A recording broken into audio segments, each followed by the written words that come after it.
Doctor, HIV ఉన్న మహిళల్లో ఎస్యూఈ మేనేజ్మెంట్లో ఎలాంటి మార్పులు అవసరం? సో యూజువల్గా అసలు ఎస్యూఐ అంటే ఏంటి అంటే అండి, స్ట్రెస్ లీక్ అంటాం అనమాట. స్ట్రెస్ లీక్ అంటే మనం దగ్గినా, తుమ్మినా, లేకపోతే ఏదైనా బరువులు ఎత్తినా యూరిన్ కొద్దిగా లీక్ అవ్వడం. సో యూరిన్ కొంచెం లీక్ అయినప్పుడు ప్రాబ్లం ఏం లేదని వదిలేస్తూ ఉంటాం.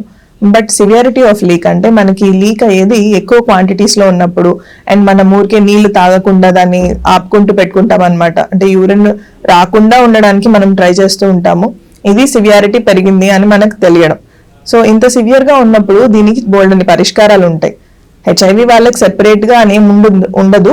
బట్ నార్మల్గా కూడా మనం ప్రతి వ్యక్తికి ఎలా చేస్తాము అని అంటే ఒక పెల్విక్ ఫ్లోర్ టోన్ అసెస్ చేస్తాం.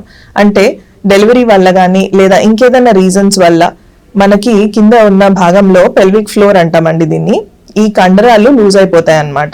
సో వీటిలో స్ట్రెంగ్త్ తగ్గిపోతుంది, బలం తగ్గుతుంది. ఎప్పుడైతే ఈ బలం తగ్గుతుందో మనకి యురెత్రా అంటే మూత్రం సంచికుండే నాళాన్ని యురెత్రా అంటాం.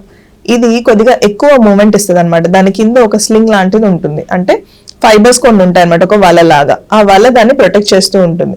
ఏదైనా డ్యామేజ్ జరిగినప్పుడు ఈ వల వీక్ అవుతుంది. అలా వీక్ అయినప్పుడు యురెత్రా అనేది ఎక్కువ మూవ్ అవుతుంది అనమాట. సో చిన్న ప్రెషర్ కడుపులో ఉన్నా కూడా అది సివియారిటీ ఎక్కువగా తెలుస్తుంది.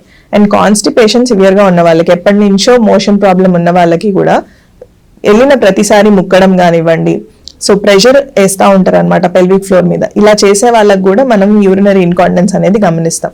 సేమ్ థింగ్ మనకి ఒబేసిటీ అంటే కొంచెం లావుగా ఉన్న వాళ్ళల్లో కూడా ఈ ప్రాబ్లం చూస్తూ ఉంటాం. సో వెయిట్ తగ్గడం వల్ల తగ్గుతుంది, రెడ్యూస్ అవుతుంది సివియారిటీ, అంతేగాని ఇది కంప్లీట్గా కరెక్షన్ అనేది జరగదు. కంప్లీట్ కరెక్షన్ అనేది ఎప్పుడు జరుగుతుందంటే మనం పెల్విక్ ఫ్లోర్ మజిల్స్ని ఏవైతే ఇందాక చెప్పామో వాటిని స్ట్రెంగ్తన్ చేసుకోవాలి, బలపరచాలన్నమాట. సో బలపరచడానికి మనకి ఫిజియోథెరపిస్ట్ కానీ లేదా ఒక గైనకాలజిస్ట్ కానీ మీకు హెల్ప్ చేయగలుగుతారు.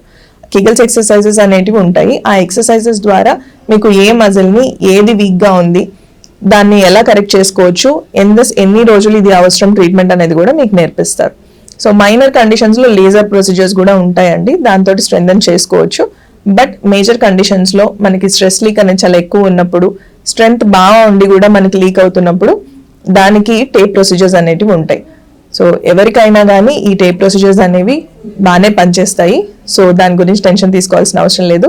అండ్ అన్ని రకాల ఇన్కాంటినెన్స్లకి మనకి ట్రీట్మెంట్ ఉంటుందని గుర్తుపెట్టుకోండి. Thank you.